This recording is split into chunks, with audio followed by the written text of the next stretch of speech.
Alright, so there seem to be quite a few men out there who know next to nothing about women's bodies in general, let alone their menstrual cycle, so I'm going to talk to you men for a bit. Now, I am by no means an expert. All I've done is read books and use the internet and this little miracle device to do some research of my own. The power of the sun in the palm of my hand. To get the basics of what I'm going to include here, it would only take you about 10 minutes. So no excuses, fellas. But you're here, so let me elucidate for you.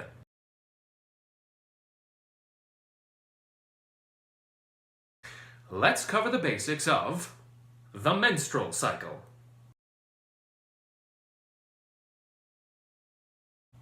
Phase 1, the follicular phase. This is what starts off the whole cycle, from day 1 to about day 14. Day 1 starts with bleeding, shedding of the endometrial lining from the previous cycle. Fancy word for a uterine lining.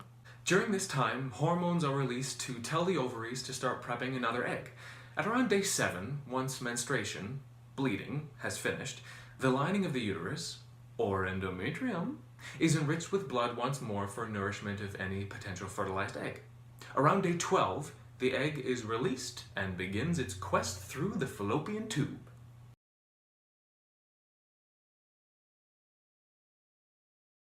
Phase 2, the ovulatory phase. This is also called the fertile window, when fertilization is most likely to happen.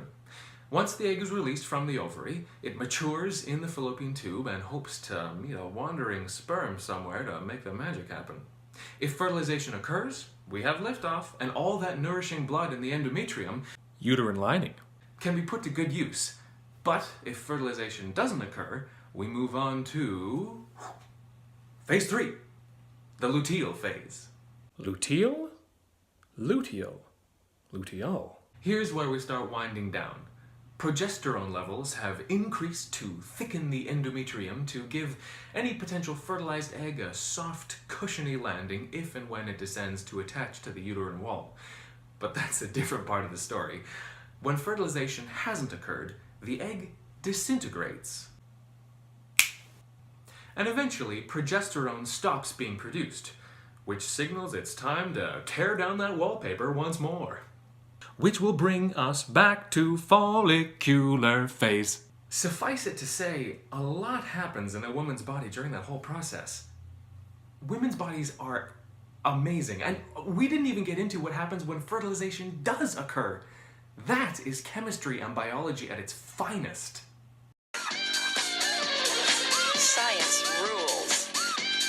So, to the women out there, I just have to say thank you so much for the immense strength and grace with which you travel through this process over and over.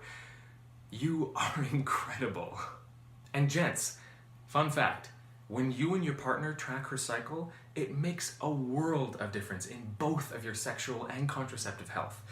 For example, having sex near the beginning of the cycle has an increased chance of pregnancy even before the egg has been released, because your intrepid little sperm adventurers can survive for up to 7 days inside a woman's body.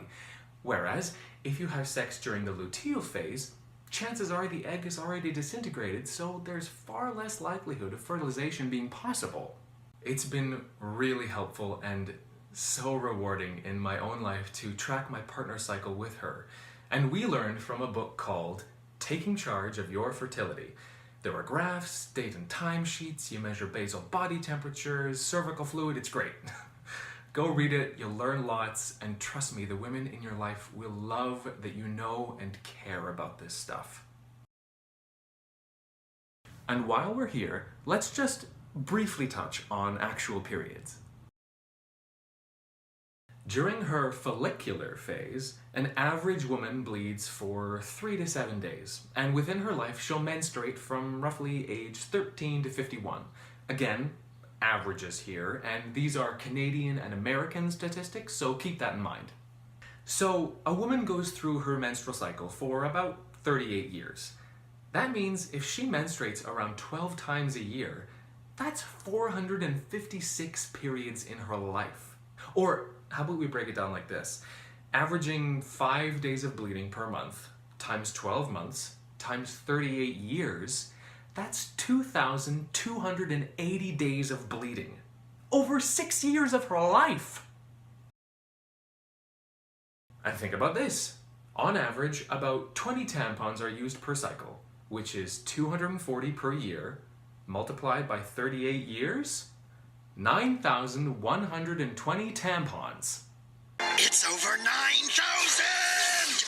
Imagine how much that costs, not including all the other products that might be necessary. So there are some basics for you. And yes, they are basics. Guys, fellas, men, this is the baseline of information. There is so much more detail to go into, and I encourage you to do so. You and the women in your life will be happier and healthier for it. Oh, and one more thing. When it comes to women's rights, especially with respect to their reproductive health, I think you should leave it to women.